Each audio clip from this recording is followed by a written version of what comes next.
Hoje, em Rompendo o Silêncio, vamos celebrar o amor. Vamos falar sobre seu significado e importância. Já vamos começar.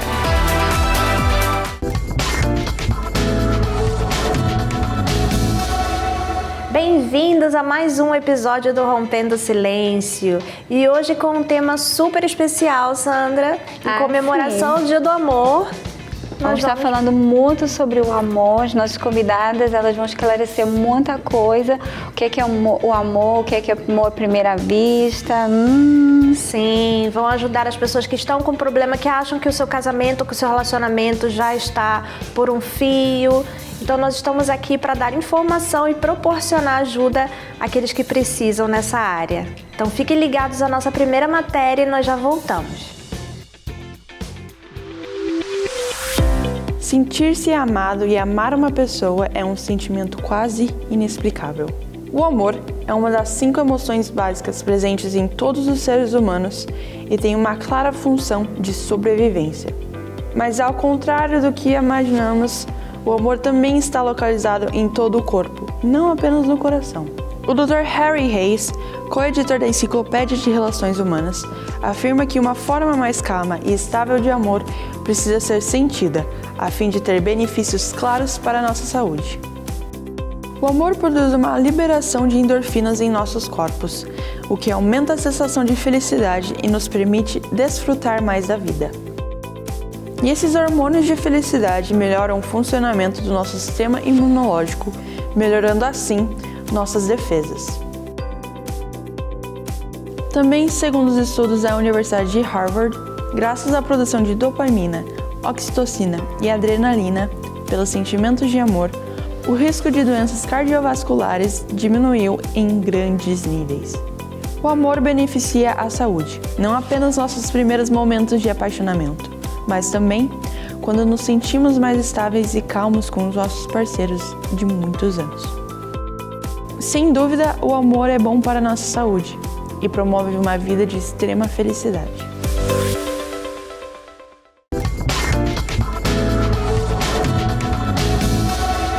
E já estamos de volta e para nos ajudar a entender sobre o amor, Sandra, hoje nós temos aqui conosco para nos ajudar a Jo Santos pelo Zoom, que é terapeuta de relacionamento e sexualidade. Como vai, Jo?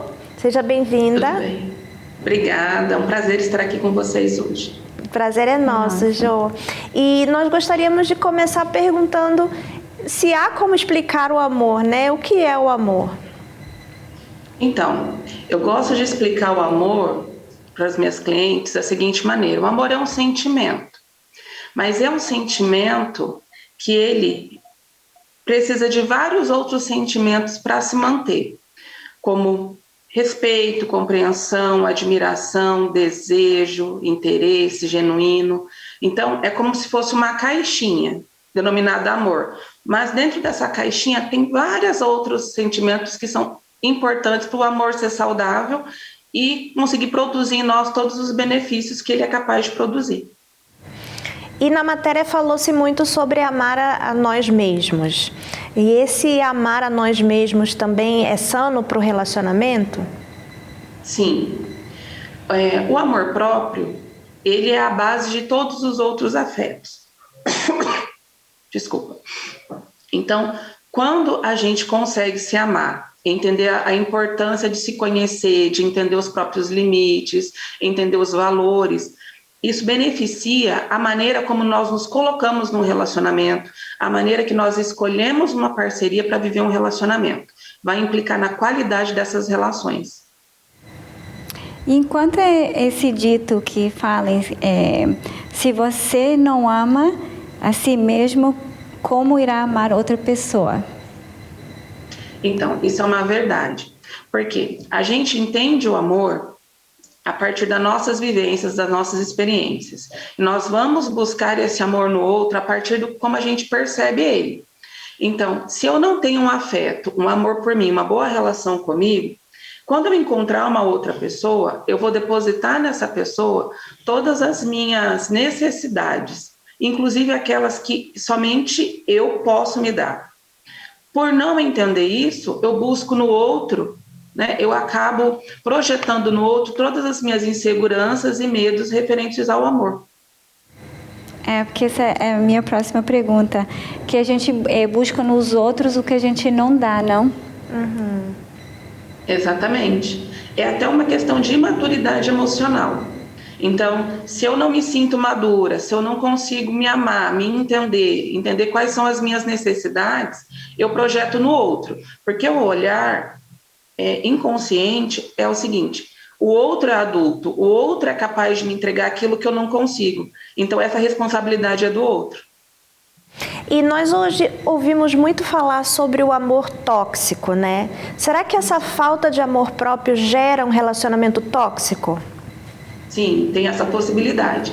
Porque se a gente não entende o que é bom pra gente, o que a gente merece, muitas vezes a gente não aprendeu o amor de uma forma saudável e construtiva. Como que eu posso entregar para o outro um amor que valida, um amor que é saudável, um amor que traz crescimento? Eu não vou conseguir encontrar alguém para viver esse tipo de amor. Eu vou encontrar um amor semelhante ao que eu entendo. Paralelo a isso, eu vou encontrar uma pessoa que também tem as dificuldades para entender o amor e todos os seus benefícios. A partir daí, para a relação se tornar tóxica, é muito simples, é muito rápido. Porque a gente vê que hoje em dia tem muito isso, não? Aí as pessoas se confundem. Como a pessoa ela pode aprender a amar-se a si mesmo nesses relacionamentos? Para aprender a se amar, a gente não pode, porque assim, primeiro a gente precisa entender que a sociedade, de uma forma geral, ela tem muitos mitos relacionados ao amor, ao romantismo. Então a gente precisa entender que quando a gente encontra uma pessoa, a gente não se torna um só.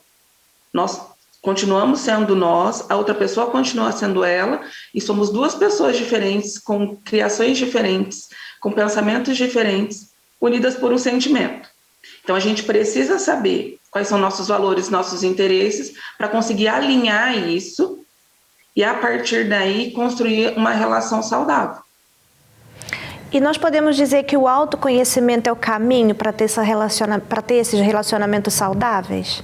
Com certeza, porque quanto mais a gente investe em autoconhecimento, a gente investe em limites, a gente investe nos próprios valores, a gente estimula e vai atrás dos nossos interesses individuais, que só a gente pode fazer pela gente, e a gente consegue identificar na nossa parceria se essa parceria nos estimula a ser o melhor que a gente consegue, e não o contrário. Então, o autoconhecimento é um ótimo caminho para a gente estar sempre investindo nesse amor próprio e, consequentemente, no amor que a gente compartilha.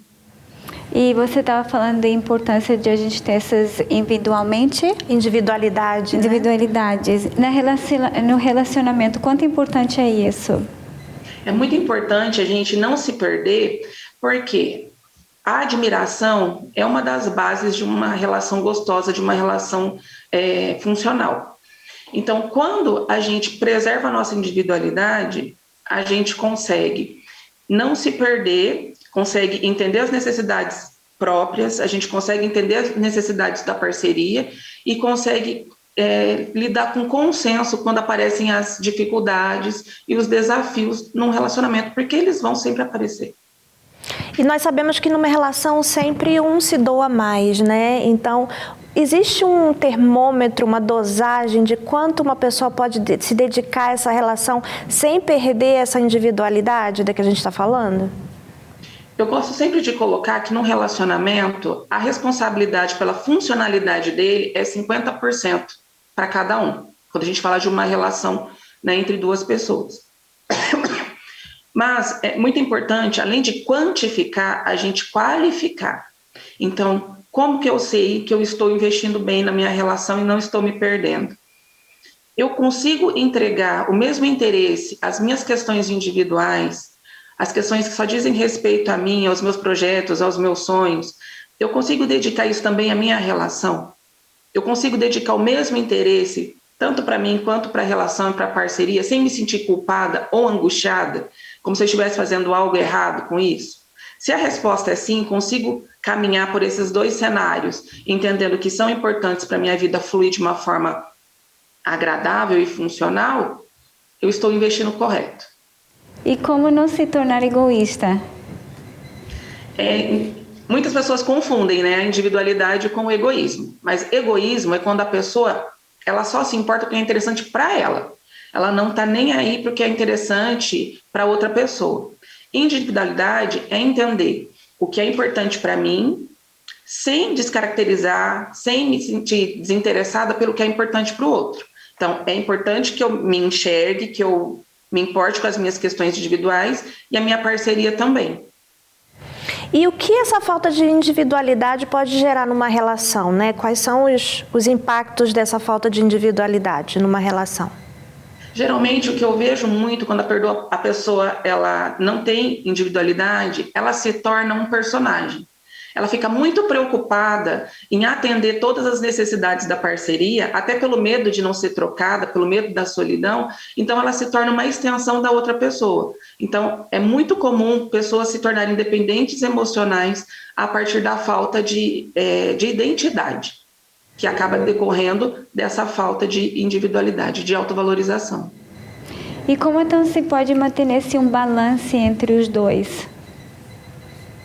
É sempre estar atento ao que é importante para si, para o seu próprio desenvolvimento, né? Não perder de vista os sonhos individuais, as próprias conquistas, e estar atenta também às necessidades da relação. Estar aberta ao diálogo, a entender as diferenças, a conversar sempre diante de um impasse, a entender que não vai haver perfeição numa relação nunca, mas pode haver muita compreensão, parceria, cumplicidade, e que vai levar as pessoas envolvidas a valorizar cada vez mais a relação e querer que ambos trabalhem juntos para que fique sempre sendo satisfatório. Sim, até porque, como você falou da criação de um personagem, a pessoa fica tentando ser o que ela não é e ela não vai conseguir manter isso por muito tempo, né, Jô? Exatamente. E por não conseguir manter, ela acaba projetando também no outro uma necessidade de aprovação e de ser reconhecida que muitas vezes ela não vai receber. Porque se a gente fala de uma pessoa que se perde e acaba entrando numa dependência emocional, ela não vai conseguir atender todas as necessidades porque ela vai querer ter um controle que não cabe a ela. E muitas vezes isso não é nem amor, né? É uma dependência emocional que vem de outras coisas, né? Sim. Você atende muitas pessoas assim no seu consultório? Sim, atendo muito. Hoje em dia, infelizmente, isso é muito comum. Muitas vezes vem da própria história de vida, às vezes vem da própria relação. Muitas vezes a pessoa teve relações que foram saudáveis até certo ponto, mas nunca entrou nessa modalidade. Mas quando a gente se encontra com uma pessoa, eu gosto de dizer que o encontro entre duas pessoas pode tornar uma relação de cura ou uma relação que adoece. Porque todos nós carregamos traumas, histórias, marcas, modos esquemáticos de funcionar que podem ser ativados pelo modo de funcionar da outra pessoa. E muitas vezes, se são modos que eles conflitam, sempre vai trazer aí um prejuízo. Então, a gente tem que estar muito atento, quando a gente fala de autoconhecimento, a entender quais são as nossas feridas, as nossas dores, para onde a gente caminhou, quais são as crenças que a gente carrega, para o contato com o outro. Peraí, eu consegui entender. Está despertando em mim alguma angústia, alguma coisa que eu já senti lá atrás ou que eu nunca senti, e isso não está sendo legal para mim. Então, a gente consegue, quando a gente se conhece, a gente investe na gente, a gente não perde as nossas emoções de vista. É ser feliz individualmente, não buscar a felicidade em outra pessoa, né? Eu não vou, eu vou me relacionar para eu ser feliz, não. Eu tenho que ser feliz e então buscar uma outra pessoa feliz e sermos felizes juntos, não é isso? Isso, eu sempre falo aqui que é o seguinte, antes de você ser um bom par, você precisa ser um bom ímpar.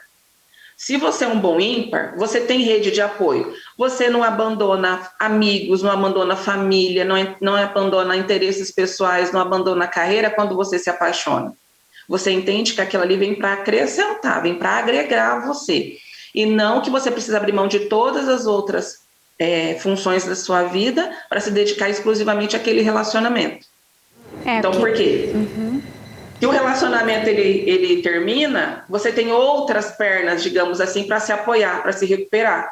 Se você ficar com uma só, se a relação acaba, a sensação mesmo é de morte. Sim. Porque a gente acaba vendo, não tem pessoa não, que ela acaba assim, se entregando àquela pessoa, falando assim, eu não preciso da minha família, dos meus amigos, tudo isso não dá certo, aí como é que ela vai voltar? Destruída, né? Porque o tudo dela foi embora. Então tem que ter esse balanço entre os dois, não? Sim. Exatamente. Sim. A gente gostaria muito de agradecer a sua participação. Eu tenho certeza que já deu para dar uma introdução, né, sobre o que é o amor e o quão importante é esse amor próprio que a pessoa tem que ter antes de entrar numa relação. Primeiro ela tem que amar a ela mesma para que ela possa também doar esse amor a outra pessoa. Então eu creio que muitas pessoas que nos assistem agora puderam aprender um pouco sobre isso. Muito obrigada. Eu que agradeço. Foi um prazer. Obrigada. Nós agora vamos assistir a uma matéria que vai falar um pouquinho mais sobre o amor e nós já voltamos.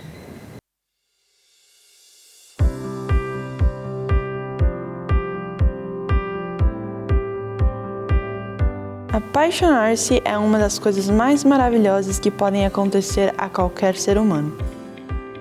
O amor desperta tantas emoções juntas que entre a intensidade e a paixão que podemos sentir por alguém, podemos, em caso hipotético, perder a cabeça.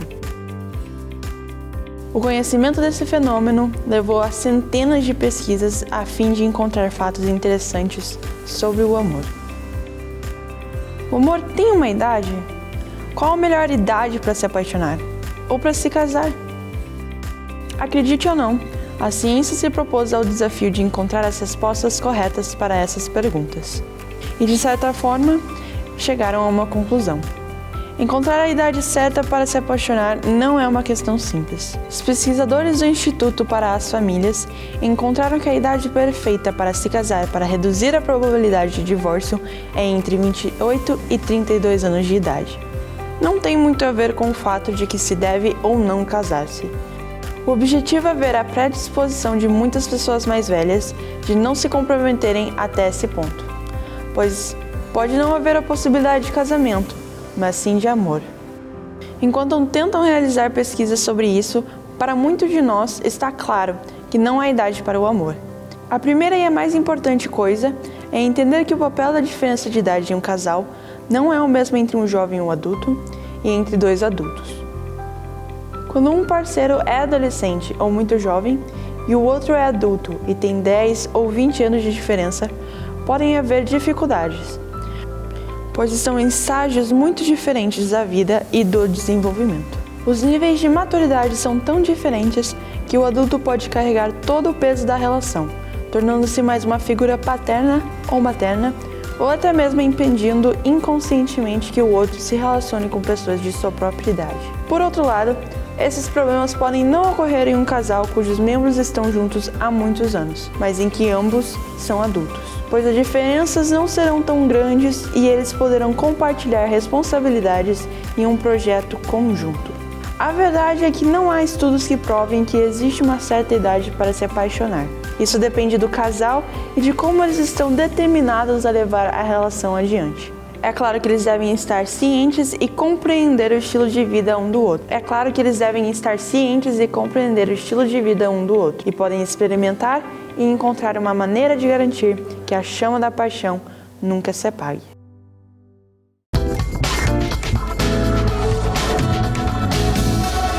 Já estamos de volta para dar continuidade a esse tema. Nós temos conosco também a Camila Custódio, que é psicanalista e terapeuta de casais e família. Tudo bem, Camila? Seja bem-vinda. Olá, boa tarde. Tenho o prazer de estar com vocês hoje. Ai, que bom que você está aqui com a gente para nos ajudar a entender um pouco mais sobre o amor, que parece que todos pensam que sabem o que é amor, mas hoje nós vamos entender um pouquinho mais profundamente.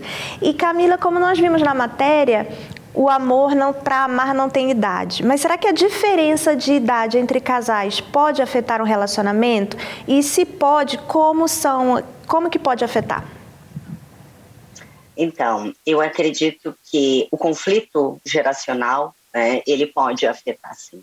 e está cada vez mais difícil das nossas gerações elas conseguirem se entenderem, inclusive dentro do próprio ambiente familiar. Imagina numa relação íntima, né? Onde cada um quer colocar a sua verdade, cada um tem valores de vida completamente diferentes, então equacionar isso, equilibrar isso é realmente muito difícil. Mas para se apaixonar e para se relacionar, vai depender muito do nível de maturidade emocional de cada pessoa. E isso tem a ver com as suas vivências, com os seus traumas, com a sua disponibilidade e a sua disposição para construir um relacionamento, né? Então a gente encontra pessoas jovens, com muita maturidade, muita segurança, um nível de autoconhecimento profundo, que sabem o que realmente querem. E também a gente encontra pessoas mais maduras, né, ou mais velhas, de outra faixa etária, acima dos 40 anos, inclusive, né, se comportando de uma forma muito imatura, eu diria às vezes até infantil ou adolescente, né, devido à falta de responsabilidade afetiva nas suas relações, né? Então, vai variar e vai depender do nível de autoconhecimento de cada um e de disposição e disponibilidade para amar o outro. E quanto é importante saber a necessidade do nosso parceiro? É muito importante a gente ter essa abertura para conhecer as necessidades do outro, estar disposto a ouvir as necessidades do outro, né? Aquele estado de presença, sair do nosso ego, né? Do nosso egocentrismo, do nosso nível de individualidade também, né? Para construir isso com a outra pessoa. Mas eu não vou conseguir entender as necessidades do outro se eu não conhecer primeiro as minhas, né? Então é importante eu saber as minhas necessidades, até para quando surge a necessidade do outro, eu conseguir me comunicar com ele e dizer se eu dou conta disso ou não, e como buscar ajuda quando há diferenças e incompatibilidades em termos dessas necessidades também. E a gente sabe que para ter um bom relacionamento, a gente precisa ter uma boa comunicação. Mas quais outros aspectos são bons para um relacionamento? Bom, o tripé de um relacionamento saudável é respeito, comunicação e confiança. Nenhuma relação, ela progride sem esse tripé, né? E essa é a base para qualquer relacionamento saudável. E eu vejo que muitas pessoas, às vezes, elas ficam na dúvida se estão em um relacionamento tóxico, se estão em um relacionamento abusivo. E é fácil, é só a gente olhar, estou sendo respeitada nessa relação, né? O outro me ouve, eu consigo me comunicar claramente, né? Às vezes, inclusive, desprovido de julgamento, né? E a confiança, né? Eu confio nessa pessoa, essa pessoa me dá espaço também para que eu me sinta acolhida, que eu me sinta segura para expor a minha vulnerabilidade. Então, esse eu diria que é o tripé de um relacionamento saudável. E nós vemos em filmes românticos, músicas, livros, né, sobre amor, que existem diversas formas de amor. Mas muito comumente a gente ouve falar sobre amor à primeira vista. Isso realmente existe? Seria tão bom, seria tão mais fácil. Mas, enfim, embora algumas pesquisas vão afirmar que existe o amor à primeira vista, eu acredito que existe uma atração à primeira vista, né? E isso é cultural, isso é construído em termos desse amor romântico, né? Então são filmes, são séries, são músicas, né, que fazem a gente acreditar e muitas vezes confundir atração, desejo, paixão com amor. Então a gente não tem como amar à primeira vista aquilo que a gente não conhece, né? Mas a gente consegue sim ter um desejo, um nível de atração e uma conexão às vezes até muito profundo e muito rápido pelo outro. Mas o amor é algo que precisa ser construído e ser feito diariamente, não é à primeira vista não. Porque a próxima pergunta era isso. Como a pessoa acreditar que há amor à primeira vista, não? Mas como ela falou, é uma coisa, não existe, né? A pessoa tem que conhecer. Ela não pode, eu amo a pessoa se realmente eu não conheço. É como uma amistade. Para eu poder falar assim, eu gosto da Valéria, eu quero andar com ela, uma amiga e tudo isso, tem que conhecer você. A gente tem que se conhecer, saber os gostos de cada uma, né? Para poder se construir uma relação de amizade, de amor, não é isso? Exatamente, mas isso é cultural, né? Os contos de fadas fazem isso com a gente, né? Eu digo que a gente tem uma geração inteirinha de personagens infantis, de princesas, de fadas, né? A geração Disney, que acreditava assim, que a gente ia olhar para aquela pessoa e iria se apaixonar e automaticamente os nossos desejos, né, seriam atendidos, seria o príncipe encantado, né, que iria suprir, que seria o grande amor da minha vida e a gente vai viver feliz para sempre. Então, o amor romântico, esse ideal de amor romântico faz com que a gente construa isso, né, fique nesse imaginário e muitas vezes acaba ignorando muitas coisas para viver o tal do nosso eterno enquanto dure, né, o nosso final feliz, né, na busca do nosso final feliz a gente acaba passando por isso. E a gente também ouve muitas pessoas dizerem que o amor é cego. Por que existe essa expressão, o amor é cego? Então, passa muito por isso, né, a gente não dá tempo de conhecer, né, e a gente não está preparado para enxergar a imperfeição do outro, para enxergar aquilo que não é bonito, para enxergar a fragilidade, a vulnerabilidade. A gente quer ver uma imagem perfeita do outro. E aí a gente ignora, muitas vezes, tudo aquilo que não condiz com o meu ideal de amor. Então, por isso que sim, a expressão amor é cego é muito comum.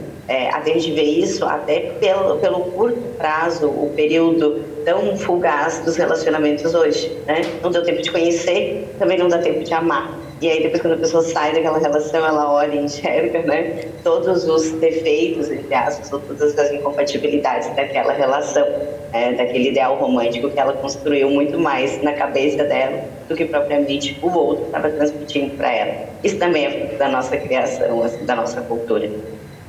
E como diferenciar o amor e a paixão? É fácil. A paixão, né, ela é tão sagaz, ela é tão veroz, ela é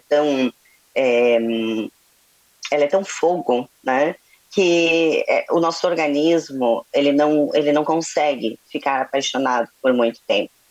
Então, assim, tem toda uma questão biológica, neuroquímica, porque quando a gente está apaixonado, a gente está num processo muito dependente, muito parecido, inclusive, com os dos dependentes químicos, né? Porque a gente fica tão focado naquilo, a gente acha que não vive sem o outro, né? A gente quer tanto, então, assim, é comum, inclusive, a gente passar horas sem comer, horas sem dormir, só pensando na pessoa, né? Então, assim, tem uma necessidade do outro muito forte, né? Já o amor, não, né? O amor, ele é calmaria, né?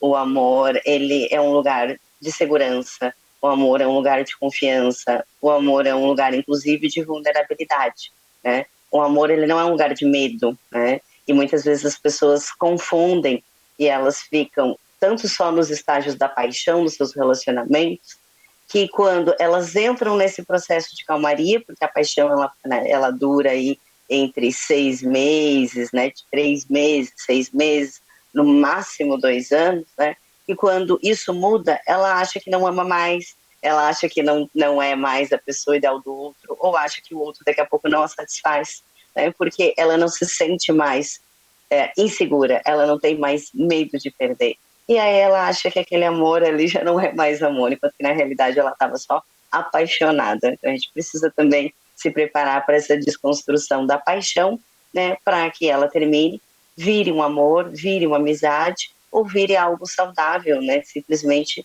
terminou a relação, né? Porque não era aquilo, né? Mas não que a paixão tenha que estar sempre tomando conta das nossas vidas e das nossas decisões, né? A gente precisa lembrar que amor é segurança, é afeto seguro. Então nós podemos dizer que todos os filmes de amor que nós assistimos, as canções de amor que nós ouvimos, na verdade são filmes de paixão, sobre paixão, né? Então não é amor à primeira vista, é paixão à primeira vista, podemos dizer assim. É verdade? É paixão. É muito. Eu vejo que hoje na nossa cultura a gente passa muito pelo estado de sofrência, né? E a gente sofre muito na paixão. A paixão é uma coisa muito cruel, inclusive, porque é um estado de dependência, de desejo, de apego, onde eu não vivo sem o outro.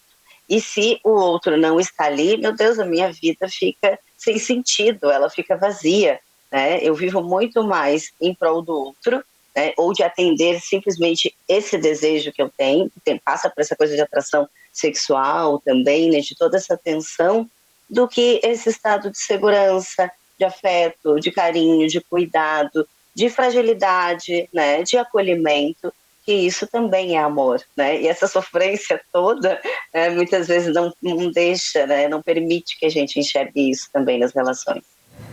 Então podemos dizer que a paixão é um pouco egoísta, porque a paixão ela até quer ver o bem do outro, mas que esteja do meu lado, ou que eu faça o outro feliz. E o amor não. O amor quer ver o bem do outro, não importa onde o outro esteja, com quem esteja, o amor quer o bem do outro, né? Exatamente, né? O amor é a gente se despir, né, da nossa melhor versão, para dar espaço para uma versão real de nós mesmos, né? A gente acordar pela manhã e saber que a gente tem espaço para nossa autenticidade, para nossa identidade, para a gente construir junto, para a gente deixar também o outro livre. A paixão ela também tem essa coisa muito relacionada com a posse, né? Eu não posso perder o outro. Afinal de contas, quem eu serei se o outro me deixar, se o outro me abandonar? E o amor não, né? O amor passa por essa construção de confiança e de estabilidade, né? Onde eu dou espaço para o outro e ele volta não porque ele é preso, não porque tem uma dependência, não por, né, por qualquer tipo de chantagem emocional ou por dependência, mas sim por escolha. Né? Ele escolhe caminhar comigo, ele não é obrigado a caminhar comigo, né? E isso a gente só conhece, só constrói através da liberdade que a gente dá para o outro permanecer ao nosso lado. E como nós estávamos falando antes do personagem, né, que a pessoa que ela às vezes inventa um personagem porque ela está dependente daquela pessoa e ela não quer perdê-la, acho que a paixão é um pouco isso também, essa dependência, e a pessoa confunde com amor, né? E é por isso que quando acaba a pessoa fica destruída, porque ela na verdade ela estava envolvida numa paixão e não um amor. Exatamente, é uma paixão muitas vezes avassaladora, né? Em que como que eu vou respirar sem o outro, sem o outro? Eu vejo muito isso acontecendo no consultório, a pessoa tá ali 2 meses, 3 meses, eu saio 1 mês com a pessoa e diz, meu Deus, é a pessoa da minha vida, né? E eu tô sofrendo, mas muitas vezes é uma transferência, né? É uma necessidade de que os nossos desejos sejam atendidos e que o outro dê conta disso. E quando ele mostra que ele não vai dar conta, ou quando ele simplesmente, né, faz outra escolha, aquela pessoa muitas vezes ela não aceita. E aí entra nos processos de insegurança dela, de fragilidade de autoestima, né, o medo de ser abandonado, o medo de ser rejeitado, essa demanda de tantas pessoas que tem aí em aplicativos de relacionamento, nas redes sociais. Então, a gente também não está construindo um espaço seguro para qualquer tipo de relação, né, onde a gente possa ser vulnerável. E o que nos conecta com o outro é a verdade, né? É isso que nos encanta no outro. Não é só essa versão de 15 segundos da rede social ali, né, que é um recorte de uma imagem da gente construída do dia para vender a nós mesmos, né? Sim, até porque quando é amor, ele é generoso, então ele lida bem com os defeitos da outra pessoa, porque ele está nessa relação para acrescentar, para poder ajudar aquela outra pessoa também a superar as suas dificuldades, não é? Já a paixão não, o outro fica tentando ser quem o outro vai, né, agradar o outro, inventando uma pessoa para agradar a outra pessoa, né? Exatamente, essa construção de personas, né, porque isso vende, isso conquista. Então, se eu for assim, eu não vou ser abandonada, eu não vou ser rejeitada, né? Eu não corro o risco de ser preterida nesse lugar, né? Agora, no momento que eu mostro quem realmente eu sou, o outro pode não gostar disso, e aí eu corro o risco de ser abandonada. E aí eu não dou conta, né, dessa rejeição. Aí eu vou sofrer. Então, eu não me mostro, eu não me entrego de verdade.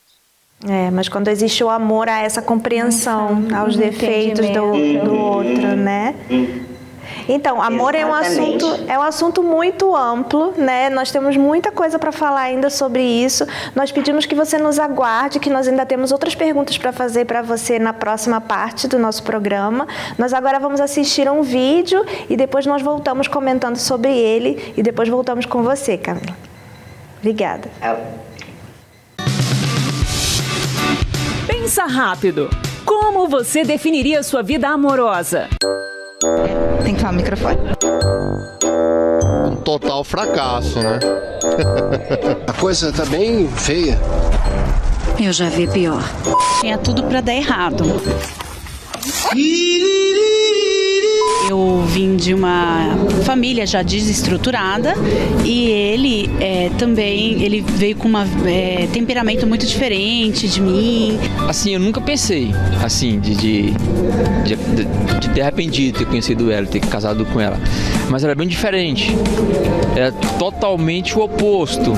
Não batia, não encaixava. Estava se tornando um desastre, né? Tinha tudo para dar errado. Teve uma época de eu pensar assim, eu não acredito, vamos dizer assim, na vida sentimental, né? Eu acho que eu não vou casar com ninguém, eu vou só curtir. E se fosse possível voltar atrás e reescrever uma vida amorosa diferente? Impossível?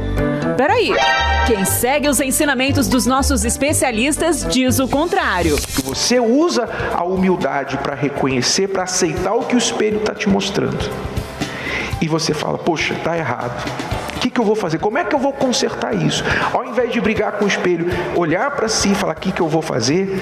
Então aí você começa o processo de melhora, de avanço, de evolução, de mudança. A terapia do amor me fez enxergar os meus erros, parar de olhar os erros dele e enxergar os meus. E assim, ter a humildade e a paciência de mudar, mesmo achando que nunca seria possível, né, essa mudança.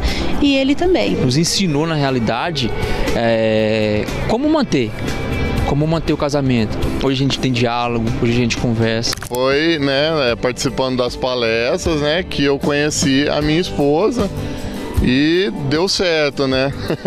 Se for olhar para tudo que se passou, né, a gente pode dizer que realmente é um milagre, assim, né? Porque é difícil hoje em dia a gente ver um relacionamento e pessoas tão, assim, focadas, né, e determinadas a fazer dar certo, né? Hoje a gente tem 10 anos que nós estamos casados. E a gente continua investindo todos os dias para continuar dando certo, né? Somos gratos à terapia do amor, às palestras, porque mudou de verdade o nosso casamento. Por mais que você possa falar que não tem jeito, eu falo pra você que tem. Pode ter certeza que tem. O que tá faltando é você ouvir o que os palestrantes têm a dizer e colocar em prática. E com certeza a sua vida sentimental ela vai mudar.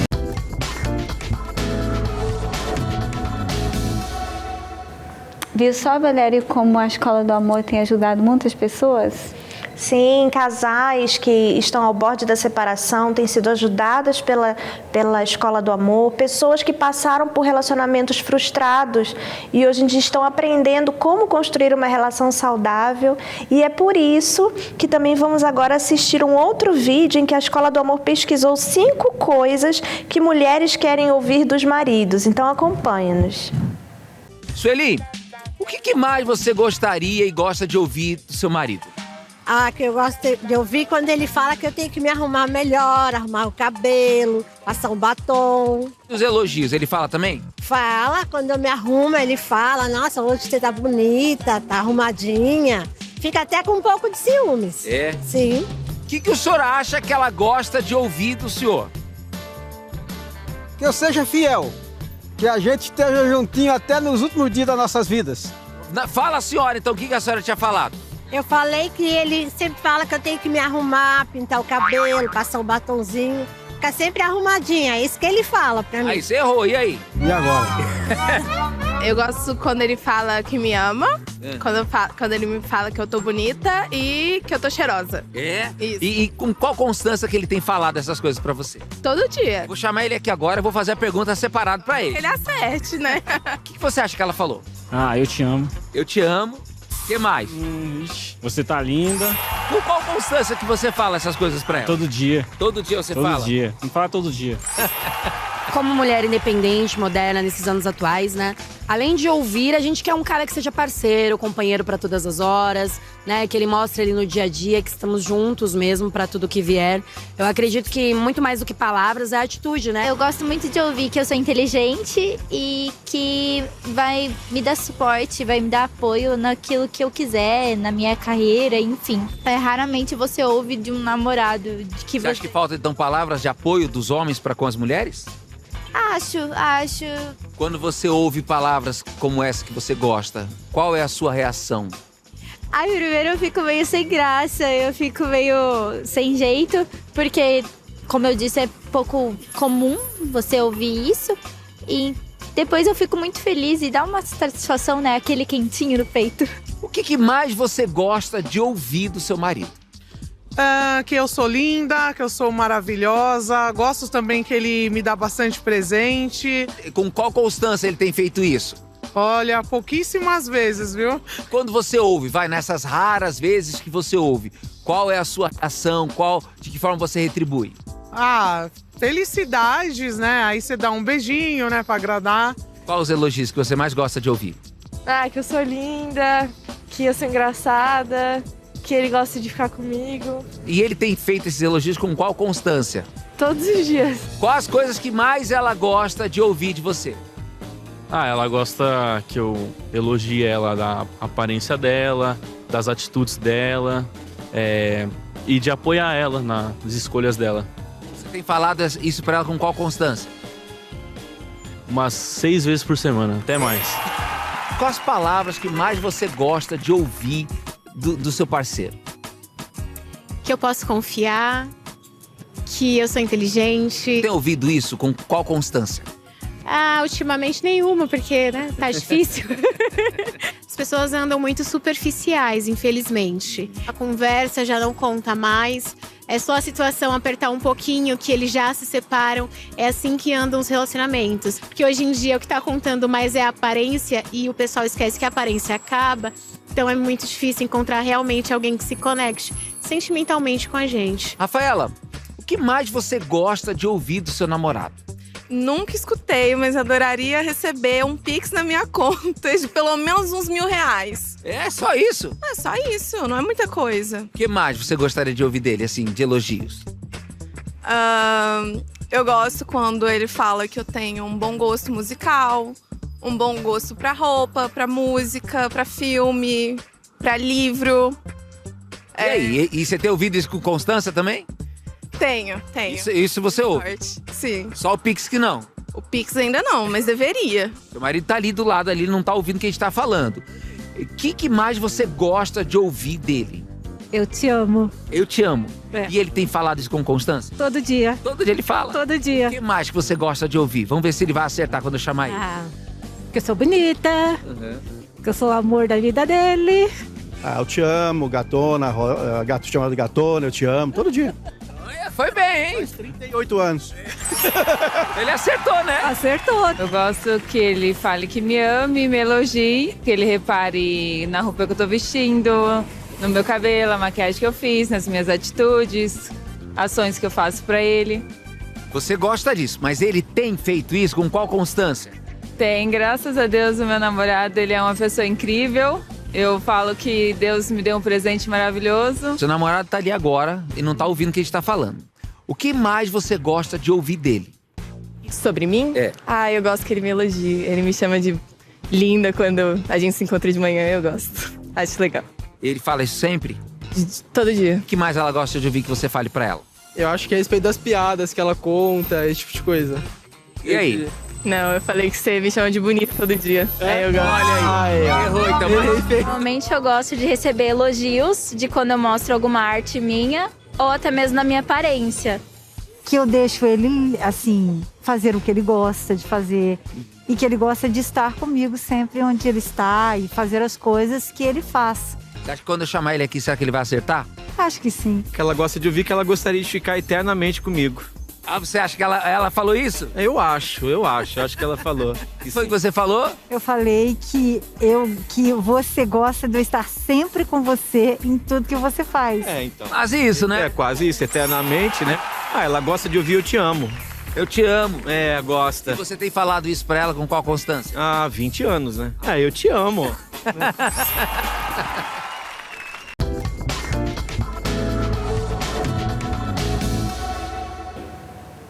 Que bacana esse vídeo, né, Sandra? Parece que as mulheres, elas gostam de ser elogiadas pelos maridos, que elogiem sua aparência, suas atitudes. Aí fica a dica para os maridos, não é, Belélia? Exatamente. E para você que gostou dessa matéria, fique sabendo que a Escola do Amor já está na nossa programação, no nosso canal, de segunda a sexta, às 3 da tarde. Então, fiquem ligados. E aí na tela você pode ver o número onde você pode ligar para mais informação. Sim, e a nossa programação acabou no dia de hoje, mas vamos ter uma segunda parte, porque falar sobre amor nunca é suficiente. É verdade, tem muita coisa. Então fiquem ligados para os nossos próximos programas. Olá, meu nome é Carla Farago, eu tenho 47 anos, sou casada, formada em jornalismo, administração de empresas e também em direito. Fiz uma pós em mídia eletrônica, rádio e TV e por 25 anos eu desempenhei o papel como policial na Polícia Civil de Minas Gerais como perita criminal. Por influência do meu pai, que era delegado de polícia e sempre nos ensinou a andar no caminho correto, a falar a verdade, não gostava de mentira. Então ele ensinou muitos conceitos que os pais de antigamente ensinavam. E isso me marcou muito, então eu pensei, eu também vou entrar na polícia, vou ser alguém na vida. Eu entrei na faculdade com 17, aí logo em seguida passei no concurso da Polícia Civil com 18, porém existia aquele vazio. Qual que era o vazio? Eu não tinha uma família de verdade. Então eu via aqueles comerciais de margarina que mostra ali a família toda reunida, compartilhando, conversando, todo mundo assim demonstrando carinho pelo outro. Esse era o meu sonho. Meu sonho era o quê? Era ter uma família. Mas aí eu buscava do meu jeito. Bom, como que eu vou conquistar essa família? A princípio é conhecendo alguém. Só que as minhas buscas por alguém para constituir uma família, elas foram todas frustrantes. Como mulher, eu cresci muito. Para o mercado de trabalho, eu estava praticamente realizada, com 3 formações, com uma pós, num cargo valorizado dentro da Polícia Civil, porque o perito é aquele que levanta as provas do crime. Agora, paralelo a isso, a minha vida pessoal, os meus relacionamentos eram um fracasso, porque eu não sabia fazer as escolhas. Eu fazia escolhas por impulso, eu achava assim, poxa, esse vai dar certo. Então, tinha facilidade de ficar apaixonada porque era carente. Até que eu resolvi aceitar um convite da minha irmã mais nova para conhecer uma denominação evangélica. E nessa denominação eu comecei a frequentar e lá eu conheci uma pessoa. Essa pessoa era bem mais jovem que eu. Eu fui motivada, principalmente movida pela minha carência. Ele, 9 anos mais novo que eu, ele tinha um vício e ele escondia esse vício. Ele fumava escondido. Ele ainda não havia entrado na faculdade, eu até incentivei. E aí as incompatibilidades afloraram. Quer dizer, eu queria ir por um caminho e ele por outro. Hoje, olhando para trás, eu vejo que realmente foi uma decisão muito precipitada, direcionada pelo impulso, por uma paixão, um sentimento que realmente traduzia a minha carência afetiva. Eu não queria ficar sozinha de forma alguma. E ali, apaixonada, eu tomei aquela decisão precipitada de casar com uma pessoa muito mais jovem, nível intelectual bem diferente. E essas diferenças, realmente, elas se firmaram durante o casamento. Depois de 3 anos e meio, nós chegamos a um consenso que realmente não dava, que as incompatibilidades eram grandes, e eu propus e ele concordou. Então, não dando mais certo, a gente encerrou ali o matrimônio, não tivemos filho. Nesse período, a minha irmã, que havia conhecido a Igreja Universal, me convidou. Eu, como uma pessoa formada, eu achava, sinceramente, que eu não precisava de estar numa igreja para resolver meus problemas. Só que ao longo dos anos eu vi que toda essa minha experiência, ela não conseguiu me mostrar um norte, uma luz no fim do túnel. E foi depois das decepções, principalmente da decepção amorosa, das decepções dentro de casa, de ter um lar destruído, é que eu me rendi a esse convite. Parece que a venda dos meus olhos, ela caiu. E mesmo sabendo que era uma igreja polêmica, onde a mídia falava muito mal, em geral das igrejas evangélicas, de pastores, mas principalmente da Igreja Universal. Mas eu não olhei para isso, eu precisava. Foi a última porta que eu bati. Então eu queria uma solução para o meu problema, porque até então, com a minha experiência, com o meu conhecimento, com a minha formação, com os aconselhamentos das amigas, de parentes, ninguém me apontou um caminho, a não ser esse convite sincero da minha irmã. Vamos conhecer a Igreja Universal? E ali parece que uma venda, realmente uma venda saiu dos meus olhos. Eu consegui enxergar, ali já de cara, no primeiro dia, eu vi que havia libertação. Peraí, libertação. A pessoa é liberta do vício, é liberta da depressão, da opressão, da tristeza, da angústia. Como assim? Sem médico, sem ninguém. Então, frequentando a igreja, eu cheguei logo quando a igreja estava completando 25 anos. E ali eu conheci mais a fundo a história do fundador da igreja, do líder, o Bispo Macedo. E aí eu fiquei sabendo que ele havia sido preso, mas a investigação correu e não existiam provas concretas para essa prisão, para que ele realmente respondesse a um processo. E ali eu conheci a verdade, porque quem é da perícia, quem é da polícia, quer saber a fundo os detalhes. Então ali eu vi que realmente foi uma perseguição dos poderes, do poder religioso dominante no país, do judiciário e político. Só que como uma pessoa questionadora, eu não fui levada por essa onda. Eu pude ver claramente a verdade, principalmente frequentando. Eu vi o tanto que os pastores se doam pelas pessoas. Logo que eu cheguei, um pastor me atendeu, ele parou tudo para me atender. Quem quer ouvir problema do outro? Não existe isso. E na igreja, eu vi essa mão amiga, essa sinceridade dos pastores. E o tanto que eles se esforçam, que eles se esforçavam para estar ajudando as pessoas sem nada em troca. Então, a minha visão que eu tinha deturpada de pastores, de igrejas evangélicas, ali acabou. Porque eu pude conhecer, eu entrei realmente dentro da igreja, participei dos cultos, das reuniões, ouvi a pregação. Olha, isso aqui que eu estou pregando, confere aí. Capítulo tal, versículo tal. Eu vi, eu conheci a verdade me libertou, abriu a minha visão, mais do que a ciência.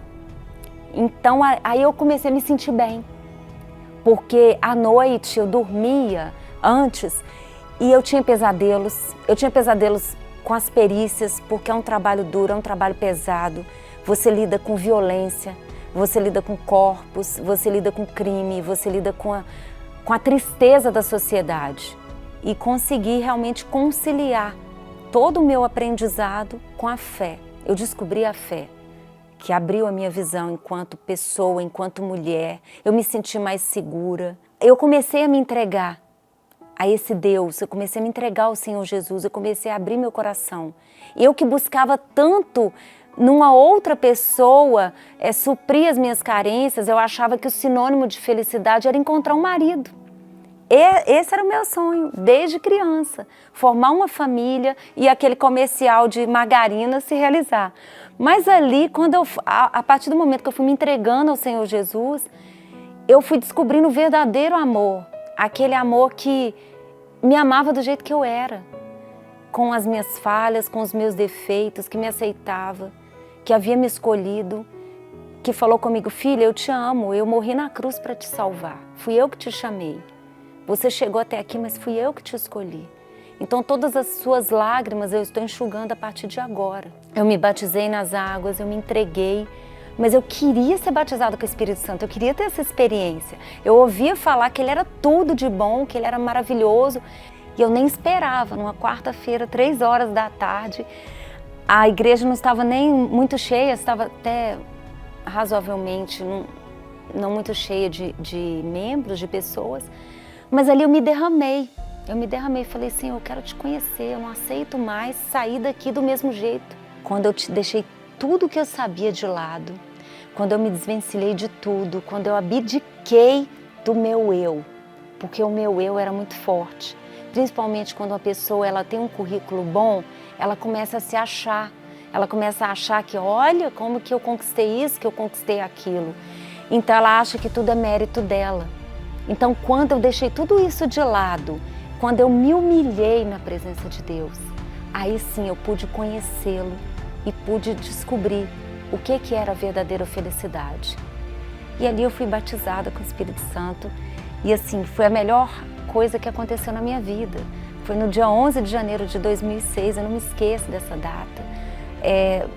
Eu busquei como nunca, eu me derramei. E ali, assim, eu estava completa, não estava mais preocupada com quem eu ia me casar, com qual idade que eu ia me casar, o que ia acontecer dali em diante. Eu sei que depois dessa experiência, eu falei, eu quero te agradar, agora eu quero viver para te agradar, eu quero fazer a tua vontade, eu quero ganhar almas. E até mesmo nos momentos em que eu atendia uma vítima, no meu trabalho, eu fazia o meu trabalho como perita, mas depois eu dava uma palavra de fé para aquela pessoa. A pessoa até olhava assim, mas espera aí, como assim? A partir daí que eu comecei a agradar a Deus, a priorizar o Espírito Santo, aí as outras coisas foram acrescentadas. Eu que queria tanto ter uma família, depois de 2 anos eu conheci o meu esposo e foi assim o nosso encontro foi algo bem assim, tranquilo. Não teve aquela ansiedade, eu preciso casar. Eu já estava com quase 37 anos, mas não estava ansiosa. E quando a gente se conheceu, eu tive certeza que ele veio direcionado por Deus para mim. E Deus nos uniu. E ali nós nos casamos. A Igreja Universal, para mim, é a faculdade da fé.